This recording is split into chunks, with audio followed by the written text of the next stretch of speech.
Dalam nama Bapa dan Putra dan Roh Kudus. Amin.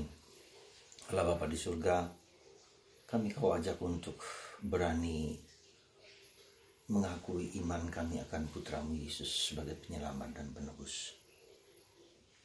Tidak mengingkari diri sebagai orang yang percaya kepada Kristus penyelamat penebus yang telah kau curahkan kepada kami melalui sakramen Ekaristi, sakramen baptis, dan sakramen pengubatan. Semoga kami semakin sadar dengan Roh Kudus itulah hidup kami dibentuk, diubah, dan dijadikan satu dengan Putramu sendiri dan dengan Dikau dalam Allah Tritunggal Maha Kudus. Terpujilah namamu kini dan sepanjang segala masa. Amin. Para saudaraku terkasih dalam Kristus, ada saatnya kita harus berani mengakui diri sebagai orang yang beriman dan percaya pada Yesus. Ada saatnya kita harus berani mengakui, memanggul salib hidup kita. Setiap dari kita punya musuh masing-masing yang berbeda-beda.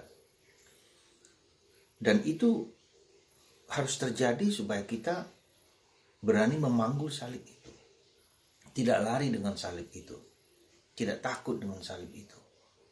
Apapun bentuknya, entah problem hidup sendiri, atau problem keluarga, atau problem kaitannya dengan orang yang kita cintai, dengan suami, istri, anak-anak, dengan siapapun juga.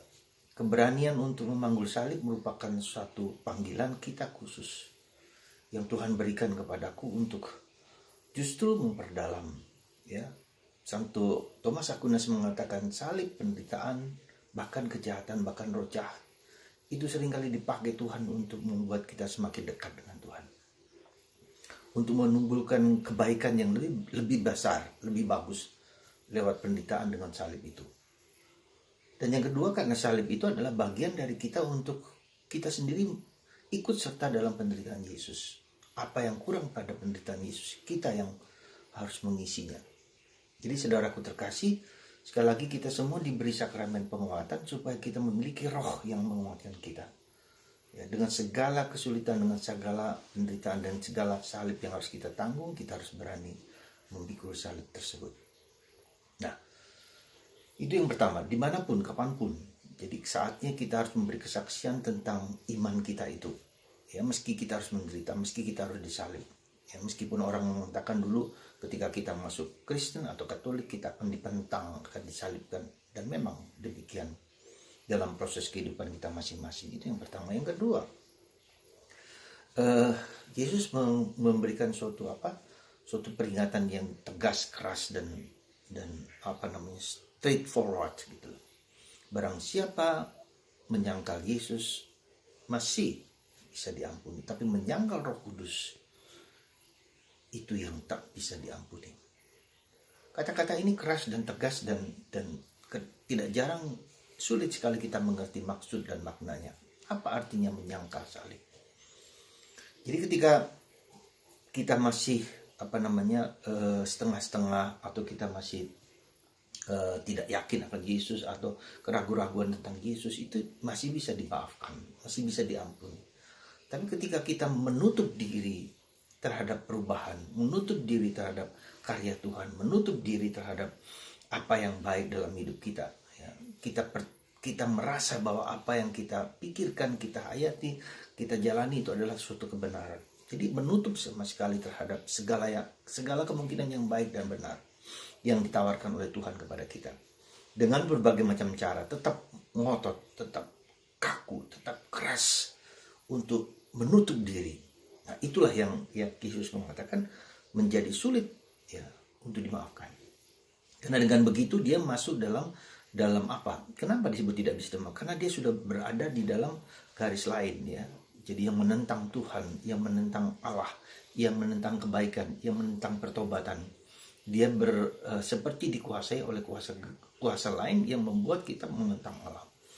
Untuk terjadi perubahan, untuk terjadi proses ketertutupan dalam hidup kita. Nah, maka kita harus belajar untuk terus-menerus melihat mungkin ada satu kelemahan yang harus kita sadari, itu merasa, sekali lagi ini merasa bahwa apa yang saya pikirkan, apa yang saya lakukan adalah suatu kebenaran. Dan ini yang seringkali menjadi hambatan kita untuk terjadi perubahan hidup. Sekali lagi merasa, tapi bukan kenyataan bahwa kita memang berdosa, memang kelemahan, tapi merasa bahwa hidup kita adalah hidup yang benar. Sehingga tidak butuh keselamatan, tidak butuh pertobatan, tidak butuh suara orang lain, tidak butuh nasihat. Semoga dengan maksud inilah, saudara terkasih, kita diajak untuk sekali lagi untuk introspeksi, untuk melihat. Ya, bukan hanya Anda, saya pun sebagai pribadi, sebagai pastor juga merasa, bisa saja merasa diri paling benar, ya, merasa diri paling bisa, paling suci, paling baik. Dan itu yang menjadi salah satu hambatan di dalam kehidupan pertumbuhan hidup rohani kita.